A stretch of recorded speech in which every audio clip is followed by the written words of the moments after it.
ഞങ്ങളോ ക്രൂശിക്കപ്പെട്ട ക്രിസ്തുവിനെ പ്രസംഗിക്കുന്നു. യെരൂശലേമിൻ തെരുവിലൂടെ കുരിശുമരം ചുമലിലേന്തി, യെരൂശലേമിൻ തെരുവിലൂടെ കുരിശുമരം ചുമലിലേന്തി, മന്ദം മന്ദം നടന്നതിൻ്റെ കാലടി ഞാൻ പിന്തുടരും, മന്ദം മന്ദം നടന്നതിൻ്റെ കാലടി ഞാൻ പിന്തുടരും. ദൈവത്തിന് സ്തോത്രം. യെരൂശലേമിൻ്റെ തെരുവിൽ കൂടി കുരിശുമരം ചുമലിലേന്തി മന്ദം മന്ദം വേച്ച് ഇടയ്ക്ക് വീണും പിന്നെ എഴുന്നേറ്റും ചാട്ടുപാറ കൊണ്ടുള്ള അടിയേറ്റ് പൊളഞ്ഞും എഴുന്നേറ്റ് ഭാര്യമേറിയെ കുരിശും ചുമന്നുകൊണ്ട് പോയ ആ യേശുവിൻ്റെ അതേ കാലടി പാടുകളെ ഞാൻ പിന്തുടരും എന്നാണ് നാം പാടിയത്. പാടാൻ എളുപ്പമാണ്, പക്ഷേ അത് ജീവിതത്തിൽ പകർത്തുക വളരെ പ്രയാസമുള്ള കാര്യമാണ്. കുരിശ് ചുമന്നുകൊണ്ട് പോകുക, എല്ലാവരും നിന്ദിക്കപ്പെട്ടവനായി പോകുക, ആർക്കും സഹതാപം തോന്നാൻ വകയില്ലാത്തവനായി പോകുക, ഏറ്റവും പ്രിയപ്പെട്ടവർ പോലും ഉപേക്ഷിച്ചിട്ട് ഏകനായി പോകുക, കൂടെ ഉണ്ടാകുമെന്ന് പ്രതീക്ഷിച്ചവർ പോലും മാറി നിന്ന് ഒറ്റയ്ക്ക് നടന്നു പോകുക, എത്രയോ വേദനാകരമാണ്. പിന്നെ കൂടെ നടക്കുന്നെന്ന് പറയാവുന്നത് രണ്ട് കള്ളന്മാരാണ്, അവരും കുരിശ് വന്നുകൊണ്ട് പോകുന്നു. അത്ര ദയനീയമായ ഒരനുഭവത്തിൽ നടന്നുപോയ ആ കർത്താവായ യേശുവിൻ്റെ പിറകെ പോകാനാണ് നമ്മുടെ സമർപ്പണം. നിസ്സാരമല്ലത്. അതാണ് ക്രിസ്തീയ ജീവിതം. ജീവിതത്തിൽ പ്രയാസങ്ങളുണ്ട്, പ്രശ്നങ്ങളുണ്ട്, നമുക്ക് എല്ലാവർക്കും ഉണ്ട്, തീർച്ചയായിട്ടും ഉണ്ട്. എന്നാൽ അതിനെയെല്ലാം പുഞ്ചിരിയോടെ നേരിട്ടുകൊണ്ട് ആരോടും പരിഭവമില്ലാതെ, ആരോടും പരാതിയില്ലാതെ, മനസ്സിൽ ഒരിറ്റുപോലും അല്പം പോലും ഒരു ഇഷ്ടക്കുറവോ വിഷമമോ ഇല്ലാതെ അങ്ങനെ സമാധാനത്തോടെ വേച്ച് നടന്നു പോകുന്ന ക്രിസ്തുവിൻ്റെ അതേ കാലടിപ്പാടുകളെ പിന്തുടരുമെന്നാണ് നാം പാടിയത്. ദൈവത്തിന് സ്തോത്രം. പ്രിയപ്പെട്ടവരെ, അതാണ് ക്രിസ്തീയ ജീവിതം. ക്രിസ്തീയ ജീവിതത്തിൻ്റെ മാധുര്യം എന്ന് പറയുന്നത് കഷ്ടതയും ദുഃഖവും ദുരിതവുമുള്ള ഈ ജീവിതത്തിൽ സമാധാനത്തിൻ്റെ ഒരു സ്വർഗീയ സുഖം അനുഭവിക്കുന്നതാണ്. അതാണ് ക്രിസ്തീയ ജീവിതം. എന്നാൽ പലപ്പോഴും നമുക്ക് സംഭവിക്കുന്നത് കയ്പേറിയ അനുഭവങ്ങളാണ്. കയ്പേറിയ അനുഭവങ്ങൾ എന്ന് പറയുന്നത് പലപ്പോഴും ചിലപ്പോൾ രോഗമാകാം, അതല്ലെങ്കിൽ പൈസയ്ക്കുള്ള ഞെരുക്കമാകാം, കടത്തിൻ്റെ ഭാരമാകാം, അതുമല്ലെങ്കിൽ നമ്മുടെ മക്കളെക്കുറിച്ചുള്ള പ്രയാസങ്ങളാകാം. മക്കൾ വേണ്ടതുപോലെ പഠിക്കുന്നില്ല, ഉത്തരവാദിത്വബോധമില്ല കഴിയുന്നു, ചില ചീത്ത കൂട്ടുകെട്ടിൽപ്പെട്ട് കഞ്ചാവിൻ്റെയോ അല്ലെങ്കിൽ ചില മയക്കുമരുന്നുകളുടെയോ പിടിയിൽപ്പെട്ട് നഷ്ടപ്പെടുന്നതായിരിക്കാം. അല്ലെങ്കിൽ നമ്മുടെ മക്കൾക്ക് വലിയ രോഗങ്ങൾ വരുന്നതായിരിക്കാം, ഭാര്യയ്ക്ക് രോഗം വരുന്നതായിരിക്കാം, അല്ല ഭർത്താവിന് രോഗം വരുന്നതായിരിക്കാം, പെട്ടെന്ന് ഭർത്താവ് വിട്ടുപോകുന്നതായിരിക്കാം, അല്ല ഭാര്യ നേരത്തെ മരിച്ച അപ്പുറത്തേക്ക് കടന്നു പോകുന്നതായിരിക്കാം. എന്തെല്ലാമാണ്, എല്ലാം ഭാരമുള്ള കാര്യങ്ങളാണ്, വേദനയുള്ള കാര്യങ്ങളാണ്, കയ്പേറിയ അനുഭവങ്ങളാണ്. ഇന്ന് കയ്പേറിയ അനുഭവങ്ങൾ, കയ്പിനെക്കുറിച്ച് ചിന്തിക്കാനാണ് ഞാൻ തുടങ്ങുന്നത്. കയ്പ്, ദൈവത്തിന് സ്തോത്രം. ബിറ്റർനെസ്, ഇംഗ്ലീഷിൽ ബിറ്റർനെസ് എന്ന് പറയും, കയ്പ്. വേദപുസ്തകത്തിൽ കയ്പേറിയ അനുഭവങ്ങളെക്കുറിച്ച് പറയുന്ന അനേക ഭാഗങ്ങളുണ്ട്. വെളിപ്പാട് പുസ്തകം 8-ാം അധ്യായത്തിൽ ഒരു നക്ഷത്രം ആകാശത്ത് ഭൂമിയിലേക്ക് വീണു എന്ന് പറയുന്നുണ്ട്. വരാൻ പോകുന്ന കാര്യമാണ്. ഒരു നക്ഷത്രം ആകാശത്ത് ഭൂമിയിലേക്ക് വീണു. ആ നക്ഷത്രത്തിൻ്റെ പേര് കാഞ്ഞിരം എന്നായിരുന്നു. കയ്പ്. കാരണം ആ നക്ഷത്രം വീഴാൻ പോകുന്നേ ഉള്ളൂ. ആ നക്ഷത്രം വീണപ്പോൾ ഭൂമിയിലെ ജലരാശിയിൽ 1/3 കയ്പായിപ്പോയി, കുടിക്കാൻ കഴിഞ്ഞില്ല. കയ്പ് അത് വരാൻ പോകുന്നൊരു കാര്യമാണ് വെളിപ്പാട് പുസ്തകത്തിൽ പറഞ്ഞിരിക്കുന്നത് 8-ാം അധ്യായത്തിൽ. എന്നാൽ പിന്നീട് യെശയ്യാ പ്രവാചകന്റെ പുസ്തകത്തിൽ 38-ാം അധ്യായത്തിൽ 17-ാം വാക്യത്തിൽ നാം കാണുന്നത് സമാധാനത്തിനായി എനിക്ക് അത്യന്തം കയ്പായി ഭവിച്ചു എന്നാണ്. സമാധാനത്തിന് കയ്പായി ഭവിച്ചു, കയ്പേറിയ കാര്യങ്ങൾ സംഭവിച്ചു, പക്ഷേ എനിക്ക് സമാധാനത്തിനായി തീർന്നതെന്ന് പറയുന്നത്. ഹിസ്കിയ രാജാവ് പറയുകയാണ്, എനിക്ക് മരിക്കത്തക്ക രോഗം പിടിച്ചപ്പോൾ യെശയ്യാ പ്രവാചകൻ വന്ന് എന്നോട് പറഞ്ഞു, നീ എൻ്റെ ഗ്രഹകാര്യം ക്രമത്തിലാക്കുക, നീ മരിച്ചു പോകുമെന്ന്. ഹിസ്കിയാവ് ആ വാക്ക് കേട്ട് ഞെട്ടി കരഞ്ഞു, അനുദപിച്ചു, പാപങ്ങളെ ഓർത്ത് കരഞ്ഞു. ദൈവം ഹിസ്കിയാവിന് ആയുസ് നീട്ടിക്കൊടുത്തു. അപ്പോൾ പറയുകയാണ്, എനിക്ക് മാരകമായ രോഗം വന്നത് നന്നായി, കർത്താവ് എനിക്ക് 15 വർഷം ആയുസ് നീട്ടി തന്നു, നന്നായി. എനിക്ക് കയ്പേറിയ അനുഭവം വന്നതുകൊണ്ട് അതെനിക്ക് സമാധാനത്തിനായി തീർന്നു. എൻ്റെ പാപങ്ങളെല്ലാം കർത്താവ് ക്ഷമിച്ചു കളഞ്ഞു, എല്ലാം കർത്താവ് പിറയിലേക്ക് എറിഞ്ഞു കളഞ്ഞു, എൻ്റെ പാപങ്ങളെല്ലാം ക്ഷമിച്ചു തന്നു. ദൈവത്തിന് സ്തോത്രം. ഇപ്പോൾ നാം വേറൊരു കയ്പിനെക്കുറിച്ചാണ് ചിന്തിക്കാൻ പോകുന്നത്. വേറൊരു കയ്പ് നമുക്ക് വായിക്കാം.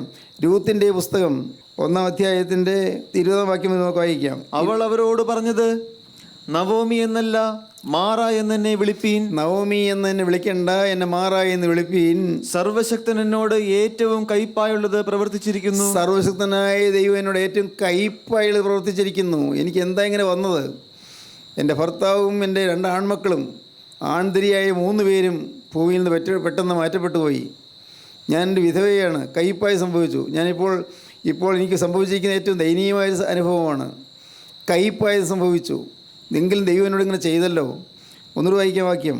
അവൾ അവരോട് പറഞ്ഞത്, നവോമി എന്നല്ല മാറ എന്നെ വിളിപ്പീൻ. എന്നെ നിങ്ങൾ നവോമി എന്ന് വിളിക്കണ്ട.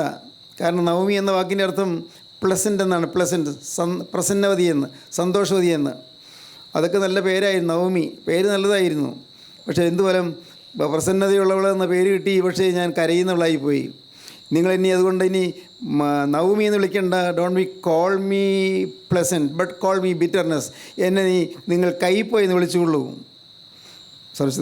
സർവശക്തൻ എന്നോട് ഏറ്റവും കയ്പായുള്ളത് പ്രവർത്തിച്ചിരിക്കുന്നു. സർവശക്തനായ ദൈവം എന്നോട് ഏറ്റവും കയ്പായുള്ളത് പ്രവർത്തിച്ചിരിക്കുന്നു. നവോമി ദൈവത്തെ പഴി പറയുകയാണ്. ദൈവം എന്നോട് ഇങ്ങനെ ചെയ്തല്ലോ. എൻ്റെ ഭർത്താവിനെ ഈ ഭൂമിയിൽ നിന്ന് മാറ്റിക്കൊണ്ടുപോയി. പിന്നെ 2 ആൺമക്കൾ, നല്ല വീരന്മാരായ 2 ആൺമക്കളുണ്ടായിരുന്നു, അവരെയും കൊണ്ടുപോയി. അവരുടെ ഭാര്യമാർ 2 പേരും വിധവമാരായി തീർന്നു. ഞാനും വിധവ. ഞങ്ങൾ 3 വിധവമാർ. ദയനീയമായ സ്ഥിതിയാണെന്ന്. എൻ്റെ കുടുംബം കണ്ണീരിലല്ലേ. എനിക്ക് ദൈവം കയ്പായിട്ട് പ്രവർത്തിച്ചിരിക്കുന്നു. അടുത്ത വാക്യം. നിറഞ്ഞവളായി ഞാൻ പോയി, ഒഴിഞ്ഞവളായി യഹോവ എന്നെ മടക്കി വരുത്തിയിരിക്കുന്നു. ഞാൻ നല്ല നിറവുള്ളവളായിരുന്നു, എല്ലാം തികഞ്ഞവളായിരുന്നു.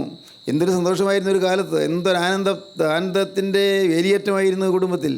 സമാധാനം, നല്ല സന്തോഷം, എന്നും ചിരിയും സമാധാനവും സന്തോഷവും കളിയാടിക്കൊണ്ടിരുന്ന ഭവനം ഇന്നത് മൂകതയുടെ ഭവനമായി. മൂകത. അവിടെ ഇന്നും മിണ്ടാട്ടമില്ല, സംസാരമില്ല. എൻ്റെ കുടുംബം ഇങ്ങനെ ആയിപ്പോയല്ലോ. ഇത് 3 പേര് അടുപ്പിച്ച് മരിക്കുന്നു. അപ്പൻ മരിക്കുന്നു, മക്കൾ 2 പേരും മരിക്കുന്നു. എലീമേലേക്കാണ് അപ്പൻ, മഹ്ലോനും കില്യോനുമാണ് മക്കൾ. 3 പേരും മരിച്ചു. എന്തൊരു കഷ്ടമായിപ്പോയി. ഞാൻ നിറഞ്ഞവളായിരുന്നു, വലിയ സന്തോഷത്തിൻ്റെ കാലം ഉണ്ടായിരുന്നു, എന്തൊരു സമാധാനമുള്ള കാലമായിരുന്നു. പക്ഷെ അതൊക്കെ പോയില്ലേ. ഇനി പറഞ്ഞിട്ട് എന്താ പ്രയോജനം? നിറഞ്ഞവളായി ഞാൻ പോയി, ഒഴിഞ്ഞവളായി യഹോവ എന്നെ മടക്കി വരുത്തിയിരിക്കുന്നു. അടുത്ത വാക്യം. യഹോവ എനിക്ക് വിരോധമായി സാക്ഷീകരിക്കുകയും സർവശക്തൻ എന്നെ ദുഃഖിപ്പിക്കുകയും ചെയ്തിരിക്കെ നിങ്ങൾ എന്നെ നവോമി എന്ന് വിളിക്കുന്നത് എന്ത്? ദയവായി നീ എന്നെ പ്രസന്നവതി എന്ന് വിളിക്കല്ലേ. പ്രസന്നവതി ആയിരുന്നു, പക്ഷെ പോയില്ലേ. കാലങ്ങൾ കഴിഞ്ഞില്ലേ. ഒരു നല്ല കാലം ഉണ്ടായിരുന്നു, എല്ലാം തീർന്നു. നിങ്ങളെന്നെ നവോമി എന്ന് വിളിക്കല്ലേ. നിങ്ങളെന്നെ വിളിച്ചുകൊള്ളൂ, ധൈര്യമായി വിളിച്ചുകൊള്ളൂ. കയ്പ് എന്ന് വിളിക്കൂ. മാറ എന്നെ വിളിക്കൂ. മാറ, കയ്പ്. മാറ എന്നെ വിളിക്കൂ. എന്നെ മാറ എന്ന് നിങ്ങൾ വിളിച്ചുകൊള്ളൂ. കയ്പേറിയ അനുഭവത്തിൽ കൂടിയാണ് ഞാൻ കടന്നുപോയത്. യാതനയിൽ കൂടിയാണ് ഞാൻ കടന്നുപോയത്. ഇപ്പോൾ എനിക്ക് തിരിഞ്ഞു നോക്കുമ്പോൾ അത്ഭുതം തോന്നുന്നു. എന്ത് നല്ല കാലങ്ങളായിരുന്നു എനിക്ക് കിട്ടിയിരുന്നത്. എൻ്റെ ഭർത്താവിനോട് ഒരുമിച്ച് എൻ്റെ 2 ആൺമക്കൾ ഒരുമിച്ച്, ആൺമക്കൾ വിവാഹം കഴിച്ചിട്ടുണ്ട്, കഴിവുള്ളവരുണ്ട്, സ്വഭാവശുദ്ധിയുള്ളവരുണ്ട്, പെൺമക്കൾ ഒരുമിച്ച് ഞങ്ങൾ കുടുംബം സന്തോഷമായി കഴിയുകയായിരുന്നു. പ്രിയപ്പെട്ടവരെ, ഈ വാക്ക് അതിൻ്റെ കഥയുടെ ഗൗരവം പറയാനല്ല, പക്ഷേ ഒരു കാര്യം നിങ്ങൾക്ക് അനുഭവത്തിൽ നിന്ന് ചിന്തിക്കാൻ വേണ്ടി പറയുകയാണ്. നിങ്ങളിൽ പലർക്കും നല്ല പ്രസന്നമായ കാലങ്ങൾ ഉണ്ടായിരുന്നിരിക്കാം. ഒരു കാലത്ത് അപ്പനും മക്കളും ഭാര്യയും ഭർത്താവും സഹോദരിമാർ എല്ലാവരും ചേർന്ന് സന്തോഷത്തോടെ ഉല്ലസിച്ചൊരു കാലം ഉണ്ടായിരുന്നിരിക്കാം.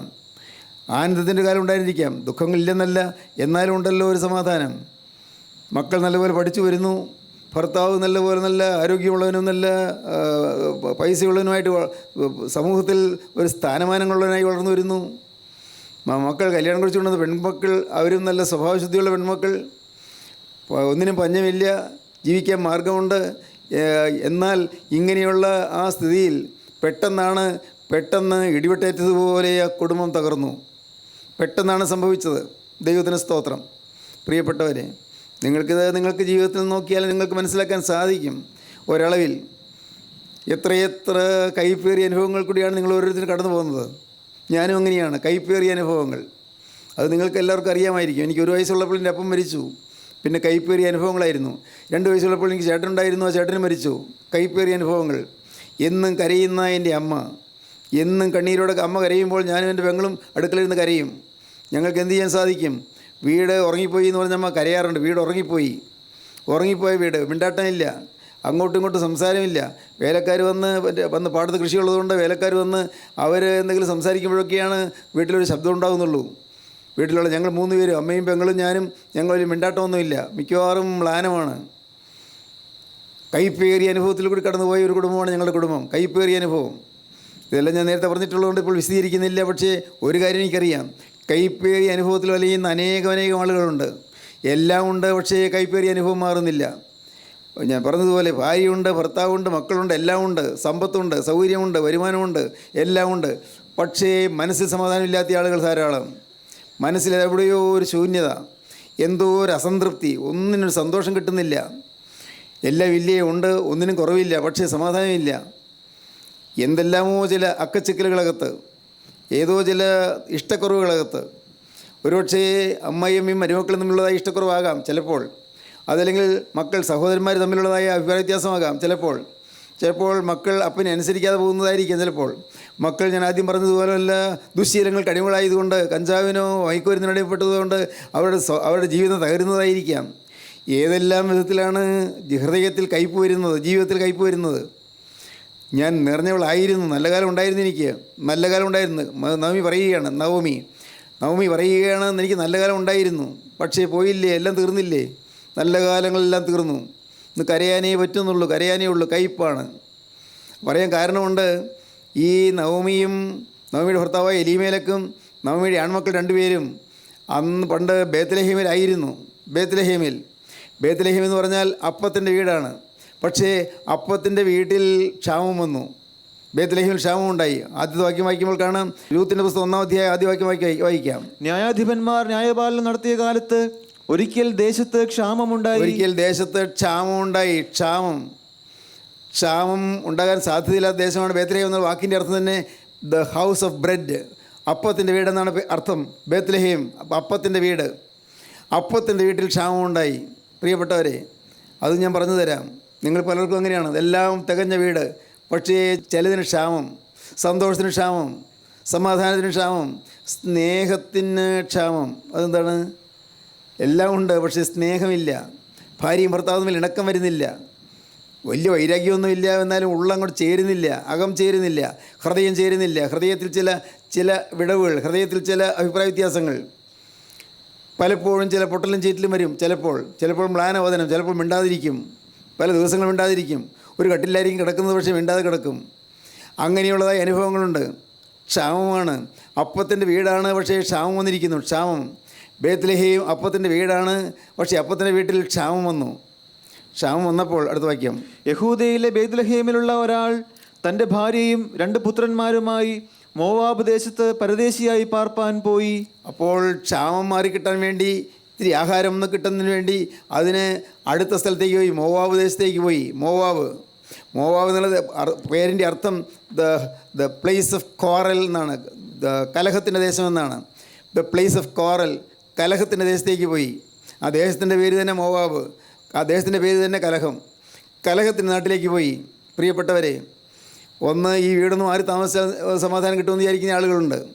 ഇന്നത്തെ വീടിൻ്റെ ഭാഗത്ത് എവിടെയെങ്കിലും ഒരു മുറി കൂടി എടുത്താൽ സമാധാനം കിട്ടുമെന്ന് പറയുന്ന ആളുകളുണ്ട്. അങ്ങനെ ആശാരി പറഞ്ഞിട്ടുണ്ട്, അതിൻ്റെ ലക്ഷണം നോക്കുന്ന ആൾ പറഞ്ഞിട്ടുണ്ട്, ഈ വീടിൻ്റെ 4 മൂലയ്ക്ക് ഓരോ കുരിശ് കൊണ്ടുവന്നിട്ടാൽ സമാധാനമാകുമെന്ന് പറയുന്ന ആളുകളുണ്ട്. എല്ലാം ഫോഷ്കാണ്, എല്ലാം പിശാചിൻ്റെ തന്ത്രങ്ങളാണ്. അതുകൊണ്ട് സമാധാനം വരില്ല. കുരിശ് കൊണ്ടുവന്ന് നടക്കലിൻ്റെ ചുവട്ടിൽ കുഴിച്ചിട്ടാലൊന്നും സമാധാനം കിട്ടുകയില്ല. അത് ഒരു വിധത്തിൽ പറഞ്ഞാൽ നിങ്ങൾക്ക് പക്ഷേ മനസ്സിലാവുകയില്ല. അതുകൊണ്ടൊന്നുമല്ല സമാധാനം കിട്ടുന്നത്. സമാധാനം കിട്ടണമെന്നുണ്ടെങ്കിൽ യേശു ക്രിസ്തു അകത്ത് വരണം. കർത്താവായ യേശു ക്രിസ്തു അകത്ത് വരണം. പ്രിയപ്പെട്ടവരെ, വീട്ടിൽ എവിടെയെങ്കിലും 4 മൂലയ്ക്ക്, വീടിൻ്റെ പറമ്പിൻ്റെ 4 മൂലയ്ക്കും കുരിശ് കൊണ്ടുവന്നിട്ടാൽ അത് കുഴിച്ചിട്ടാൽ സമാധാനം കിട്ടുമെന്ന് വിചാരിക്കുന്ന ആളുകളുണ്ട്. ഇതുകൊണ്ടൊന്നും സമാധാനം കിട്ടുകയില്ല. ദൈവത്തിന് സ്തോത്രം. സമാധാനം കിട്ടാനുള്ളൊരു വഴിയുണ്ട്. അത് യേശു ക്രിസ്തു ആ വീട്ടിലേക്ക് കടന്നു വരണം. യേശു ക്രിസ്തു ആ വീട്ടിലേക്ക് കടന്നു വരണമെങ്കിൽ ആ വീട്ടിലുള്ള ഒരാളുടെയെങ്കിലും ഹൃദയത്തിലേക്ക് യേശു കടന്നു വരണം. ഒരാളുടെ ഹൃദയത്തിൽ യേശു കടന്നു വന്നാൽ ആ ആളിൽ കൂടി യേശു വീട്ടിലേക്ക് വരും. ആ ആളിൽ കൂടി യേശു വീട്ടിലേക്ക് വന്നാൽ വീട്ടിൽ ആത്മാവിൻ്റെ തീ കത്തും. ആത്മാവിന് തീ കത്തുമ്പോൾ ആ തീയുടെ ചൂടിൽ വീട്ടിലുള്ള മറ്റുള്ളവരിലേക്കും തീ പകരും. ഈ ഒരാളിൽ കൂടി തീ അങ്ങ് വന്നാൽ മറ്റുള്ളവരിലേക്കെല്ലാം തീ പകരും. ഒരാളിൽ കൂടി തീ വന്നാൽ, ഒരാൾ യേശുക്രിസ്തുവിൻ്റെ അഗ്നിയുമായിട്ട് വീട്ടിൽ ജീവിച്ചാൽ, യേശുക്രിസ്തുവിൻ്റെ തീയുമായിട്ട് വീട്ടിൽ ജീവിച്ചാൽ ആ ആളിലുള്ള തീ മറ്റുള്ളവരിലേക്ക് പകരും. നിങ്ങൾ ഒറ്റയ്ക്ക് ഒരാൾ, എല്ലാവരും വേണ്ട, എല്ലാവരും ഉണ്ടെങ്കിൽ നല്ലതാണ്, പക്ഷേ ഒറ്റയ്ക്ക് ഒരാൾ യേശുക്രിസ്തുവിനെ വഹിക്കാൻ തയ്യാറായാൽ, കുരിശ് വഹിക്കാൻ തയ്യാറായാൽ, കുരിശ് ചുമന്നുകൊണ്ട് യേശുവായി അതേ കാൽ ചുവടുകളിലൂടെ നടക്കാൻ തയ്യാറായാൽ നിങ്ങൾ ഒരാളിൽ നിന്നുകൊണ്ട് യേശു ക്രിസ്തു നിങ്ങളുടെ വീട്ടിലേക്ക് വരും. യേശു ക്രിസ്തു നിങ്ങളുടെ വീട്ടിലേക്ക് വന്നാൽ മഹാസൗഭാഗ്യം വീട്ടിലുള്ള എല്ലാവരിലേക്കും ആ ആനന്ദം പകരും. ഓരോരുത്തരും നിങ്ങൾ ഇന്ന് വിശ്വസിക്കൂ. വചനം കേട്ടിട്ട് നിങ്ങൾ പോകുമ്പോൾ യേശുവിനെയും വഹിച്ചുകൊണ്ട് നിങ്ങൾക്ക് പോകാൻ പറ്റുമെങ്കിൽ, ഒരു പുതിയ സമർപ്പണം എടുത്തുകൊണ്ട് പോകാൻ പറ്റുമെങ്കിൽ, നിങ്ങളുടെ വീട്ടിലേക്ക് യേശു വരും. നിങ്ങളുടെ വീട്ടിലെ അലങ്കോലങ്ങൾ മാറും, നിങ്ങളുടെ വീട്ടിലെ കൺഫ്യൂഷൻ, നിങ്ങളുടെ വീട്ടിലെ കലക്കങ്ങൾ മാറും, വീട്ടിലുള്ള പ്രയാസങ്ങൾ മാറും, കലഹം മാറും, നീരസവും കയ്പും വിദ്വേഷവും മാറും, അഭിപ്രായ വ്യത്യാസങ്ങൾ മാറും. നിങ്ങളുടെ വീട്ടിലേക്ക് യേശു വരും. യേശു പ്രകാശമാണ്, യേശു നിത്യജീവനാണ്, യേശു കരുണക്കടലാണ്, യേശു കൃപയുടെ നിധിയാണ്, യേശു സ്നേഹത്തിൻ്റെ നിറവാണ്. യേശു നിങ്ങളുടെ വീട്ടിലേക്ക് വരുമ്പോൾ നിങ്ങളുടെ വീട്ടിൽ സമാധാനം വരും. മോളെ, നിൻ്റെ ഹൃദയത്തിൽ യേശു ഇല്ലാത്തതാണ് നിൻ്റെ അസമാധാനത്തിന് കാരണം. കുഞ്ഞെ, നിൻ്റെ ജീവിതത്തിൽ യേശു ഇല്ലാത്തതാണ് നിൻ്റെ അസ്വസ്ഥതയ്ക്ക് കാരണം. യേശു ഇല്ല, അതുകൊണ്ടാണ് നിനക്ക് അസംതൃപ്തി. ഒന്നിലും തൃപ്തി വരുന്നില്ല, ഒന്നിലും സന്തോഷം വരുന്നില്ല. എന്തെല്ലാം പ്രശ്നങ്ങൾ വീട്ടിൽ വന്നാലും, അമ്മ പോരെടുത്താലും, മരുമോളെ ധിക്കാരം പറഞ്ഞാലും എല്ലാം സമാധാനം കിട്ടും. എങ്ങനെ കിട്ടും? യേശു അകത്തുണ്ടായിരിക്കണം. ഭർത്താവ് ഒരുപക്ഷേ മർദ്ദിക്കുന്നയാളാണ്, മദ്യപിക്കുന്നയാളാണ്, എന്നാലും നിനക്ക് സമാധാനം കിട്ടും. അതെല്ലാം നീ സഹിച്ചുകൊണ്ട്, പുഞ്ചിരിയോടെ സഹിച്ചുകൊണ്ട് ആ പാവം സാധു ഭർത്താവിനെ സ്നേഹിക്കാൻ തുടങ്ങും. എന്തങ്ങനെ പറഞ്ഞത്? സാധു ഭർത്താവെന്ന് ഒരാളെന്നോട് പറഞ്ഞതാണ്. ഭർത്താവ് കൂടെ പറയും, എനിക്ക് ഇത് വിട്ടുപോകുന്നില്ലല്ലോ. ഇത്തിരി വിദ്യാഭ്യാസമുള്ള ആളാണ്. ആൽക്കഹോളിസം അത് മാറുന്നില്ലല്ലോ, എനിക്ക് മദ്യത്തോടുള്ള ആസക്തി പോകുന്നില്ല, ഞാൻ എന്ത് ചെയ്യും? ആ ഭാര്യ എന്നെ വിളിച്ചു പറയുകയാണ്, സാറേ, എൻ്റെ ഭർത്താവ് പറയുന്നത് അതിന് മാറണമെന്നുണ്ട്, പക്ഷെ മാറുന്നില്ല, എന്ത് ചെയ്യും? അദ്ദേഹം വിഷമിക്കുകയാണ്. ഞാൻ പറഞ്ഞു, ബി സിമ്പതറ്റിക്. ഞാൻ പറഞ്ഞു, സഹതാപമുള്ളവളാകുക, അദ്ദേഹത്തോട് സഹതാപമുള്ളവളാകുക, അദ്ദേഹത്തോട് വെറുക്കരുത്, അദ്ദേഹത്തെ വേദനിപ്പിക്കരുത്. നിങ്ങൾ മദ്യപിക്കില്ലേ എന്ന് പറഞ്ഞു അദ്ദേഹത്തെ കോപിപ്പിക്കരുത്. നിങ്ങൾ സഹതാപത്തോടെ പെരുമാറൂ, സ്നേഹത്തോടെ പെരുമാറൂ. നിങ്ങളുടെ ഹൃദയത്തിൽ യേശു വരട്ടെ, അപ്പോൾ അദ്ദേഹത്തിലേക്ക് യേശുവിൻ്റെ പ്രകാശം പരക്കും. ദൈവത്തിന് സ്തോത്രം. സഹോദരങ്ങൾ, സത്യമാണിത്. നിങ്ങളുടെ ജീവിതത്തിൽ സംഭവിക്കും. വേണമെങ്കിൽ നിങ്ങൾക്ക് സംഭവിക്കും. നിങ്ങൾ ഒറ്റയ്ക്കൊരാൾ, അധികം പേര് വേണ്ട, ഒറ്റയ്ക്കൊരാൾ യേശുവിനെ ഇന്ന് സ്വീകരിച്ചുകൊണ്ട് പോകുക. അതെങ്ങനെ സ്വീകരിക്കും? വേറൊന്നും വേണ്ട, ഒരു കഷ്ടപ്പാടും വേണ്ട, 10 പൈസ മുടക്കണ്ട, വേറൊന്നും ചെയ്യണ്ട. നിങ്ങൾ എന്തെങ്കിലും മല കയറുകയോ തീർത്ഥയാത്ര ചെയ്യുകയോ അതല്ലെങ്കിൽ പുണ്യസ്ഥലങ്ങൾ സന്ദർശിക്കുകയോ ബേത്ലഹേം യാത്ര ചെയ്യുകയോ ഒന്നും വേണ്ട. പ്രിയപ്പെട്ടവരെ, നിങ്ങൾ കാൽവറിയിലേക്ക് പോവുകയും വേണ്ട, വിശുദ്ധ നാടുകൾ സന്ദർശിക്കുകയും വേണ്ട. ചെയ്തോളൂ കേട്ടോ, പൈസ ഉണ്ടെങ്കിൽ ചെയ്തോളൂ. പക്ഷേ അതൊന്നും വേണ്ട. വേണ്ട ഒറ്റയ്ക്കൊരു കാര്യം, നിങ്ങളുടെ അരികത്തേക്ക് വിനീതനായി കരുണാർദ്രനായി നടന്നു വരുന്ന യേശുവിനെ നിങ്ങൾ സ്വീകരിക്കാൻ തയ്യാറാകുക. യേശുവിനെ ഹൃദയത്തിലേക്ക് എതിരേൽക്കുക. എങ്ങനെ? കർത്താവേ, ഞാനൊരു പാപിയായ മനുഷ്യനാണ്, ഇതുവരെയുള്ള ജീവിതത്തിൽ മുഴുവൻ പാപമേ വന്നിട്ടുള്ളൂ. എൻ്റെ പ്രവൃത്തികളിൽ പാപം വന്നു കർത്താവേ, എൻ്റെ വാക്കുകളിൽ പാപം വന്നു, എൻ്റെ ചിന്തകളിൽ പാപം വന്നു, എൻ്റെ മനോഭാവത്തിൽ പാപം വന്നു, പാപമേ വന്നിട്ടുള്ളൂ. എൻ്റെ കർത്താവേ, എനിക്ക് തെറ്റ് ധാരാളമായി സംഭവിച്ചു പോയി. നാഥാ, നീ എന്നോട് ക്ഷമിക്കണം. കർത്താവേ, എൻ്റെ പാപങ്ങളെല്ലാം കഴുകാനാണല്ലോ നീ കുരിശിൽ രക്തം ചിന്തിയത്. ആ തിരുരക്തത്തിൻ്റെ ഒരു തുള്ളി എൻ്റെ തലമേലൊന്ന് വീണാൽ എൻ്റെ പാപങ്ങളെല്ലാം കത്തിപ്പോകുമല്ലോ. കർത്താവേ, എല്ലാം കഴുകിപ്പോകുമല്ലോ. നാഥാ, ഇന്ന് ഞാനിത് കേട്ടുകൊണ്ടിരിക്കുമ്പോൾ തന്നെ എൻ്റെ യേശുവേ, ഞാൻ നിന്നോട് വാക്ക് പറയുകയാണ്. ഇന്ന് ഞാൻ നിന്നെ സ്വീകരിക്കാൻ മനസ്സായിരിക്കുന്നു. നീ എന്നെ കൈക്കൊണ്ട് എൻ്റെ ഹൃദയത്തിലേക്ക് വന്നാൽ ഇനി മുതൽ ഞാൻ പുതിയ മനുഷ്യനായിരിക്കും. ദൈവത്തിന് സ്തോത്രം. ഒരു പുതിയ മനുഷ്യനായി ഞാൻ ജീവിക്കും. കഴിഞ്ഞ കാല ജീവിതത്തിലെ പാവങ്ങളോടെല്ലാം യാത്ര പറഞ്ഞ് ഒരു പാവവും വരാതെ മനഃപൂർവ്വം എന്നെ തന്നെ സൂക്ഷിച്ചുകൊണ്ട് കരുതലോടെ ഞാൻ ജീവിക്കും. ഞാൻ പ്രാർത്ഥിക്കും, തിരുവചനം വായിക്കും, ഞാൻ ദൈവത്തിൻ്റെ വേല ചെയ്യും. കർത്താവേ, ഞാൻ നിൻ്റെ വചനം ഘോഷിക്കും. വചനം ഘോഷിക്കുന്നിടത്ത് ഞാൻ ഓടിച്ചെല്ലും. കർത്താവേ, ഞാൻ വചനം കേൾക്കും, ഞാൻ വചനം പറയും. ദൈവത്തിന് സ്തോത്രം. ദൈവ കരങ്ങളിൽ നിങ്ങൾ കൊടുത്തു നോക്കൂ, കാണാൻ നിങ്ങളുടെ പ്രയാസങ്ങൾ മാറുന്നത്, പ്രശ്നങ്ങൾ മാറുന്നത്, നിങ്ങളുടെ ഭാരങ്ങൾ മാറുന്നത്, നിങ്ങളുടെ ആകുലങ്ങൾ മാറുന്നത്, കയ്പ് മാറും. ദൈവത്തിന് സ്തോത്രം. നവമിയും എലിമേലക്കും മഹ്ളോനും കില്യോനും മോവാബ് ദേശത്തേക്ക് പോയി. അപ്പത്തിൻ്റെ വീട് വിട്ട് കലഹത്തിൻ്റെ ദേശത്തേക്ക് പോയി. പാടില്ലായിരുന്നു. കുറച്ച് നാളൊന്ന് ക്ഷമിച്ച് നിന്നാൽ മതിയായിരുന്നു. ഇന്ന് ക്ഷാമമാണെങ്കിലും, ഇന്ന് തൽക്കാലം ക്ഷാമമാണെങ്കിലും അവിടെ സമൃദ്ധി വരാൻ പോകുന്നുണ്ട്. ഓർത്തുകൊള്ളൂ, ഇന്ന് തൽക്കാലം ക്ഷാമമാണ്, പക്ഷേ സമൃദ്ധി വരും. ഈ ബേത്ലഹേമിൽ അപ്പത്തിൻ്റെ വീട്ടിൽ അപ്പം ഇനിയും ഉണ്ടാകും. ഇന്ന് തൽക്കാലം ക്ഷാമമാണ്, സാരമില്ല. നിങ്ങൾ പെട്ടെന്ന് ഇളകിപ്പോകരുത്, പെട്ടെന്ന് ചാടിപ്പോകരുത്. നിങ്ങൾ കാര്യം ചെയ്യണം, നിങ്ങൾ കലഹത്തിൻ്റെ ദേശത്തേക്ക് പോകാതെ നിങ്ങൾ അവിടെ തന്നെ പാർക്കൂ.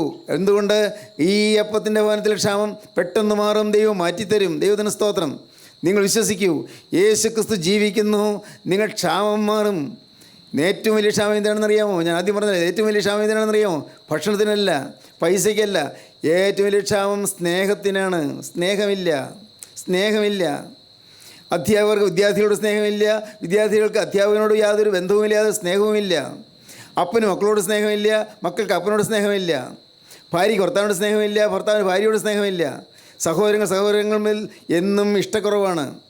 ഒരപ്പൻ്റെ മക്കളായി ജനിച്ചവർ 2 വീടുകളിലായി ഇഷ്ടക്കുറവോടുകൂടിയാണ് പിരിഞ്ഞത്. അവർ 2 വീട് വെച്ച് മാറിപ്പോയി. അവർ ഇപ്പോൾ അത്യാവശ്യം പേരിന് മനുഷ്യരെ കാണിക്കാൻ ചിരിക്കുകയോ മറ്റോ ചെയ്യും, അല്ല ഒരു കല്യാണമോ അല്ലെങ്കിൽ മറ്റെന്തെങ്കിലും ആവശ്യം വരുമ്പോൾ ഒന്നു വരും. എങ്കിലും ഉള്ളത്തിൽ ഇഷ്ടക്കുറവാണ്, ഉള്ളത്തിൽ നീരസമാണ്, ഉള്ളത്തിൽ തൊഴുത്തിൽ കുത്താണ്. സ്വന്തം വീട്ടിൽ അല്ലേ, അങ്ങനെയല്ലേ? സ്നേഹത്തിന് ക്ഷാമം. പ്രിയപ്പെട്ടവരെ, ഈ ക്ഷാമം എങ്ങനെ മാറും? യേശു വന്നാൽ മാറും. മകളെ, നിൻ്റെ ജീവിതത്തിൽ ഈ ക്ഷാമം വരുന്നതിന് അതിന് കാരണം പിശാചാണ് അവിടെ വാഴുന്നത്.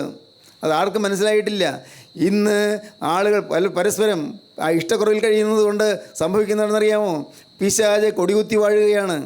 അനേകരുടെ ഹൃദയത്തിൽ നീരസവും കയ്പ് മാറാത്തതുകൊണ്ട്, മുൻവിധികൾ മാറാത്തതുകൊണ്ട്, നീരസങ്ങൾ മാറാത്തതുകൊണ്ട്, കയ്പ് മാറാത്തതുകൊണ്ട്, വൈരാഗ്യം മാറാത്തതുകൊണ്ട്, പകയും വിദ്വേഷവും മാറാത്തതുകൊണ്ട് പിശാച് കൊടികുത്തി വാഴുകയാണ്. അതുകൊണ്ടാണ് ഇന്ന് കുടുംബങ്ങളിൽ ഐശ്വര്യം നശിച്ചുകൊണ്ടിരിക്കുന്നത്. പല കുടുംബങ്ങളിലും ഐശ്വര്യം നശിക്കുന്നു. കുഞ്ഞുങ്ങളുണ്ടാകുന്ന കുഞ്ഞുങ്ങൾ, പിറക്കുന്ന കുഞ്ഞുങ്ങൾ, ആ കുഞ്ഞുങ്ങൾ പോലും വേണ്ടതുപോലെ ആരോഗ്യത്തോടെ ജനിക്കാൻ പറ്റാത്ത വിധത്തിൽ ഐശ്വര്യക്കുറവുകൾ സംഭവിക്കുന്നു. ദൈവത്തിന് സ്തോത്രം. പ്രിയപ്പെട്ടവരെ, അതുകൊണ്ട് ക്ഷാമമുണ്ടോ? ഒരേ ഒരു കാര്യം ചെയ്യൂ. ഇത്രയ്ക്ക് ചെയ്താൽ മതി. വേറെ ഒന്നും നിങ്ങൾ ഭൗതികമായി നോക്കണ്ട. നിങ്ങൾ വേറെ ദേശത്തേക്ക് പോകണ്ട. നിങ്ങൾ നിങ്ങളുടെ വീട്ടിൽ തന്നെ പാർക്കൂ. അത് സ്ഥാനം നോക്കുന്നയാൾ എന്തെല്ലാം പറഞ്ഞാലും ശരി, അതെല്ലാം മനുഷ്യൻ്റെ കണക്കൂട്ടലാണ്. അതിലൊന്നും യാതൊരു അർത്ഥവുമില്ല. നിങ്ങൾ ഈ സ്ഥാനം നോക്കുക പോലും ചെയ്യേണ്ട.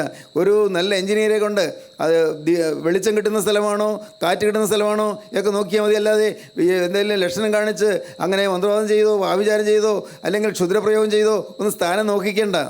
കിണറിന് സ്ഥാനം നോക്കിക്കേണ്ട. ഇതൊക്കെ മണ്ടത്തരമാണ് പ്രിയപ്പെട്ടവരെ. അത് നിങ്ങൾ ചെയ്യേണ്ടത് ഇത്ര മാത്രമേ ഉള്ളൂ. നിങ്ങൾ പ്രാർത്ഥിക്കുക, കർത്താവേ, എൻ്റെ വീട് ഞാൻ വയ്ക്കാൻ തുടങ്ങുന്നു. എങ്ങനെയുള്ളൊരു വീടാണ് വയ്ക്കേണ്ടത്? നീ എനിക്ക് കാണിച്ചു തരണമേ. അല്ലാതെ വീടിൻ്റെ ഒരു മുറി കൂട്ടിയെടുത്താലോ, വീട് പൊളിച്ച് വേറൊരു സ്ഥലത്ത് പണിതാലോ ഒന്നും നിൻ്റെ ക്ഷാമം മാറുകയില്ല, പ്രശ്നം മാറുകയില്ല. പ്രശ്നം മാറണമെങ്കിൽ യേശുക്രിസ്തു വീട്ടിലേക്ക് വരണം. വന്നാൽ എല്ലാ ശാപവും മാറും. ദൈവത്തിന് സ്തോത്രം. പ്രിയപ്പെട്ടവർ, നിങ്ങൾ വിശ്വസിക്കുന്നുണ്ടോ? യേശുക്രിസ്തു നിങ്ങളുടെ വീട്ടിലേക്ക് വന്നാൽ എല്ലാ പ്രശ്നങ്ങളും മാറും. യേശുക്രിസ്തു ഹൃദയത്തിലേക്ക് വന്നാൽ എല്ലാ ഭാരങ്ങളും മാറും, എല്ലാ ആകുലങ്ങളും മാറും. ദൈവത്തിന് സ്തോത്രം. തികഞ്ഞ സന്തോഷത്തോടെയാണ് ഞാനിത് പറയുന്നത്, സമാധാനത്തോടെയാണ് ഞാനിത് പറയുന്നത്. കാരണം യേശുവിനെ 17-ാമത്തെ വയസ്സിൽ എൻ്റെ ഹൃദയത്തിലേക്ക് എനിക്ക് ലഭിച്ചു എന്നുള്ള മഹാസന്തോഷം. ദൈവത്തിന് സ്തോത്രം. പ്രിയപ്പെട്ടവരെ, മനുഷ്യർക്കാർക്ക് മനസ്സിലായില്ല. അതുകൊണ്ട് യേശുവിനെ ദുഷിച്ചവർ എന്നെയും ദുഷിച്ചു, യേശുവിനെ പകച്ചവർ എന്നെയും പകച്ചു. അന്നത്തെ യെരൂശലേം ദേവാലയത്തിൽ മഹാപുരോഹിതന്മാർ യേശുവിനെ കൊല്ലാൻ നോക്കി. അതുപോലെ ഇന്നും പലരും എന്നെ ദ്വേഷിക്കുന്നു, പലരും എന്നെ ഉപദ്രവിക്കുന്നു. ശരി, പക്ഷേ ഒരു കാര്യമുണ്ട്, സത്യമുണ്ട്. സത്യം മാറുകയില്ല. അക്കരെ ചെല്ലുമ്പോൾ കാണാൻ ഇതിൻ്റെ എല്ലാ അർത്ഥങ്ങൾ അക്കരെ ഈ ഭൂമിയിലിരിക്കുമ്പോഴൊന്നും കാണുകയില്ല. അക്കരെ ചെല്ലുമ്പോൾ ദൈവത്തിൻ്റെ അനന്ത സ്നേഹം നമ്മെ പൊതിയുന്നത് നാം കാണും, നമ്മെ വലയം ചെയ്യുന്നത് നാം കാണും, ആ സ്നേഹം നമ്മെ കോരിയെടുക്കുന്നത് കാണും. നിത്യനായ ക്രിസ്തു നമ്മെ നോക്കിക്കൊണ്ട് ഇരുകരവും നീട്ടിക്കൊണ്ട് അങ്ങ് യോർദാൻ്റെ അപ്പുറത്ത്, യോർദാൻ്റെ അപ്പുറത്ത് നിൽക്കുന്നത് നാം കാണും. ആ യേശുവിൻ്റെ കരങ്ങളിലേക്ക് ചെന്ന് നാം വീഴും. ദൈവത്തിന് സ്തോത്രം. അവൻ്റെ പാദം തെരുതെരെ ചുംബിക്കും. ആണിപ്പാടുള്ള പാദം ചുംബിച്ച് അവന് സ്തോത്രം കയറ്റും. സ്തുതിയും സ്തോത്രവും പ്രഭയും പുകഴ്ചയും മാഞ്ഞു പോകാത്ത നല്ല ഉന്നതിയും സദാ നേരം ഇടപെടാതെ കയറ്റുന്ന യോഗ്യരായിത്തീരും. ദൈവത്തിന് സ്തോത്രം. പ്രിയപ്പെട്ടവരെ, അത് മഹാഭാഗ്യമാണ്. ആ ഭാഗ്യാവസ്ഥയിലേക്കാണ് ദൈവം നിങ്ങൾ വിളിക്കുന്നത്. ദൈവത്തിന് സ്തോത്രം. ഇന്ന് ദൈവമക്കളെ, നിങ്ങൾ ഇന്ന് ഇത് കേട്ടുകൊണ്ടിരിക്കുമ്പോൾ തന്നെ നിങ്ങൾ കർത്താവിനോട് പറയണം, കർത്താവേ, നീ എൻ്റെ ഹൃദയത്തിലേക്ക് വരണമേ. എൻ്റെ ഹൃദയത്തിലേക്ക് വരാനാണല്ലോ നീ കുരിശിന്മേൽ തല ചായിച്ചത്. കർത്താവേ, എൻ്റെ ഹൃദയത്തിലേക്ക് വരാനാണല്ലോ നീ കുരിശിൽ മരണം വരിച്ചത്. ദൈവത്തിന് സ്തോത്രം. എൻ്റെ കർത്താവേ, എന്നെ രക്ഷിക്കാനാണല്ലോ നീ കുരിശിൽ ശിക്ഷയേറ്റത്. എൻ്റെ കർത്താവേ, എൻ്റെ പാപം പോക്കാനാണല്ലോ നീ ഒരു പാപിയെ പോലെ കുരിശിൽ മരിച്ചത്. ഞാൻ വിശ്വസിക്കുന്ന കർത്താവേ, ദൈവത്തിന് സ്തോത്രം. നിൻ്റെ കുരിശിൻ്റെ ചുവട്ടിലേക്ക് ഞാനിതാ വരുന്നു. നാഥ, എന്നെ നീ കൈക്കൊള്ളണമേ, എന്നെ നീ സ്വീകരിക്കണമേ, എൻ്റെ മേൽ തൃക്കരം വെക്കണമേ, എന്നെ നീ പിടിച്ചുയർത്തണമേ. എൻ്റെ കർത്താവേ, പാപത്തിൻ്റെ പടുകുഴിയിൽ നിന്ന് ഉയർത്തിയെടുക്കണമേ, അശുദ്ധിയിൽ നിന്ന് എഴുന്നേൽപ്പിക്കണമേ. എൻ്റെ കർത്താവേ, മദ്യപാനത്തിൽ നിന്നും, വേണ്ടാത്ത കൂട്ടുകെട്ടുകളിൽ നിന്നും, ചീത്ത ബന്ധങ്ങളിൽ നിന്നും, അശുദ്ധ ജീവിതത്തിൽ നിന്നും, എൻ്റെ കർത്താവേ, വഴക്കിൽ നിന്നും, പിണക്കത്തിൽ നിന്നും എല്ലാം എന്നെ വീണ്ടെടുത്ത് സമാധാന സമ്പൂർണ്ണമായ സ്നേഹം നിറഞ്ഞ ഒരു നല്ല ജീവിതം എനിക്ക് തരണമേ. നിങ്ങൾ പ്രാർത്ഥിച്ച് നോക്കുക, കാണാം യേശു നിങ്ങളുടെ ഹൃദയത്തിലേക്ക് വരുന്നത്. ഒരു കുളിർകാറ്റ് നിങ്ങളുടെ ഹൃദയത്തിലേക്ക് വീശുന്ന നിങ്ങൾക്ക് അനുഭവിക്കാം. ഒരു ഇളം കാറ്റ് വീശുന്ന നിങ്ങൾക്ക് അനുഭവിക്കാം. ഹൃദയത്തിൽ നിങ്ങൾക്ക് ഒരു തണുപ്പ് കിട്ടുന്ന നിങ്ങൾ അനുഭവിക്കാം. യേശു വരുമ്പോൾ സമാധാനമാണ്. ദൈവത്തിന് സ്തോത്രം. യേശു വരുമ്പോൾ സൗഖ്യമാണ്. യേശു വരുമ്പോൾ നിറവാണ്. യേശു വരുമ്പോൾ സ്നേഹമാണ്. യേശു വരുമ്പോൾ ഐശ്വര്യമാണ്. യേശു വരുമ്പോൾ സമൃദ്ധിയാണ്. ഹല്ലേലൂയ. ദൈവത്തിന് സ്തോത്രം. യേശു വരട്ടെ. യേശു നിങ്ങൾ ഹൃദയം തുറന്നു കൊടുക്കൂ. യേശുണ്ട് പറയൂ, കർത്താവേ, നീ എനിക്ക് വേണ്ടി കുരിശിൽ മരിച്ചു എന്ന് ഞാൻ വിശ്വസിക്കുന്നു. ഇപ്പോൾ കർത്താവേ, നീ കുരിശിൽ നിന്നിറങ്ങി വന്ന് എൻ്റെ ഹൃദയത്തിൽ തലചായ്ക്കുക. യേശുവേ, അരിമത്തെക്കാരൻ യോസേഫിൻ്റെ കല്ലറയിൽ കിടന്ന എൻ്റെ രക്ഷക, നീ ഉയർത്തെഴുന്നേറ്റ് ജീവിക്കുന്നു ഞാൻ വിശ്വസിക്കുന്നു. ഇപ്പോൾ നീ കടന്നു വന്ന് എൻ്റെ ഹൃദയത്തിൽ തലചായ്ക്കുക. ദൈവത്തിന് സ്തോത്രം. 2 ഉണക്ക മരക്കഷ്ണങ്ങളാണ് റോമൻ സർക്കാർ ഇതിന് കിടക്കാൻ തന്നത്. മരിച്ചു കിടക്കാൻ റോമൻ സർക്കാർ തന്നത് 2 ഉണക്ക മരക്കഷ്ണങ്ങളാണ്. കർത്താവേ, ആ മരക്കഷ്ണത്തിൽ കിടന്നവനായി നീ കടം കൊണ്ട കല്ലറയിൽ കിടന്നു. അരിമത്തെക്കാരൻ യോസേഫിൻ്റെ കല്ലറയിൽ കിടന്നു. എന്നാൽ ഇന്ന് ഞാനിതാ പൂർണ്ണ സമ്മതത്തോടെ, പൂർണ്ണ ഹൃദയത്തോടെ, എൻ്റെ സ്വന്തം ഇഷ്ടത്തോടെ, എൻ്റെ ആഗ്രഹത്തോടെ, എൻ്റെ അഭിവാഞ്ചയോടെ ഇതാ ഞാൻ എൻ്റെ ഹൃദയം നിനക്ക് തുറന്നു തരുന്നു. കർത്താവേ, എഴുന്നള്ളി വരണമേ, എൻ്റെ ഹൃദയത്തിലേക്ക് വരണമേ, എന്നെ നീ രൂപാന്തരപ്പെടുത്തണമേ. പ്രാർത്ഥിക്കൂ പ്രിയപ്പെട്ടവരെ. അപ്പോൾ കാണാം കയ്പ് മാറുന്നത്. അപ്പോൾ കാണാം ഹൃദയം സന്തോഷസമൃദ്ധമായി തീരുന്നത്. അപ്പോൾ കാണാം വീടിൽ ഐശ്വര്യം നിറയുന്നത്. അപ്പോൾ കാണാം ജീവിതം സമാധാനപൂർണ്ണമായി തീരുന്നത്. ദൈവത്തിന് സ്തോത്രം.